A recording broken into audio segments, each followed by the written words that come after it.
Hello! Welcome to my channel. இன்னைக்கு என்ன recipe பார்க்க போறோம்னா, சூப்பரான மோஸ்ட் ஃபேவரட்டான பன்னீர் பட்டர் மசாலா பண்ணலாம்.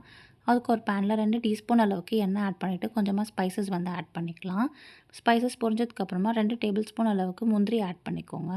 ஆட் பண்ணி பொரிஞ்சதுக்கப்புறமா 4 வெங்காயத்தை வந்து கட் பண்ணிவிட்டு நம்ம ஆட் பண்ணிக்கலாம்.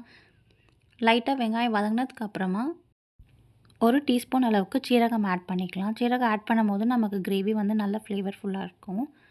சீரகம் நல்லா வதங்கினதுக்கப்புறமா 1 டீஸ்பூன் அளவுக்கு இஞ்சி பூண்டு பேஸ்ட் வந்து ஆட் பண்ணிக்கலாம். டேஸ்ட் அண்ட் வாசனைக்காக ஆட் பண்ணிவிட்டு பச்சை வாசம் போகிற வரைக்கும் நல்லா வதக்கி எடுத்துக்கலாம்.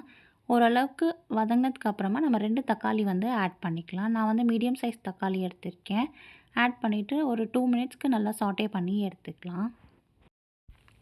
இதுக்கப்புறமா நம்ம மசாலா எல்லாம் ஆட் பண்ணிக்கலாம். மிளகாய்த்தூள் 1 டீஸ்பூன், காஷ்மீரி மிளகாய்த்தூள் 1 டீஸ்பூன், மல்லித்தூள் வந்து 2 டீஸ்பூன், மஞ்சத்தூள் 1/2 டீஸ்பூன் அண்ட் கரம் மசாலா வந்து 1 டேபிள் ஸ்பூன் ஆட் பண்ணிவிட்டு 1 கப்லேருந்து 3/4 கப் அளவுக்கு தண்ணி ஊற்றிட்டு நல்லா மசாலாவோட வெங்காயம் தக்காளி நல்லா குக் ஆகணும். அதோட கொஞ்சமாக கசூரி மேத்தி ஆட் பண்ணிவிட்டு நம்ம ஃப்ளேம் வந்து ஆஃப் பண்ணிவிட்டு நல்லா ஆற வச்சுட்டு இது வந்து ஒரு பேஸ்ட்டாக நம்ம அரைச்சி எடுத்துக்கலாம்.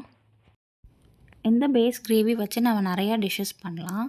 அடுத்து அதே பேனில் வந்து நான் கொஞ்சமாக வந்து பட்டர் ஆட் பண்ணிக்கிறேன். ஆட் பண்ணிவிட்டு 200 கிராம் அளவுக்கு பன்னீர் வந்து இந்த மாதிரி க்யூப்ஸாக கட் பண்ணியிருக்கேன்.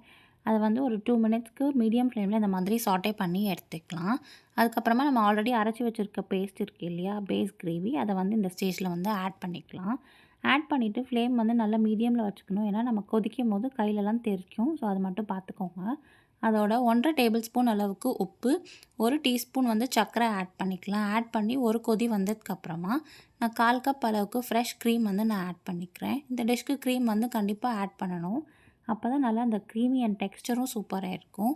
இப்போ வந்து ஃப்ளேம் நல்லா ஹையில் வச்சுட்டு ஒரு 2 மினிட்ஸ்க்கு நல்லா கொதிக்க வச்சு எடுத்துக்கலாம். கடைசியாக கொஞ்சமாக கொத்தமல்லி அண்ட் கொஞ்சமாக கசூரி மேத்தி வந்து நம்ம க்ரஷ் பண்ணி ஆட் பண்ணிவிட்டு லைட்டாக ஃப்ரெஷ் க்ரீம் வந்து கார்னிஷ் பண்ணிவிட்டு சர்வ் பண்ணிக்கலாம். அவ்வளோதாங்க, அட்டகாசமான ஹோம் ஸ்டைலில் பன்னீர் பட்டர் மசாலா ரெடி.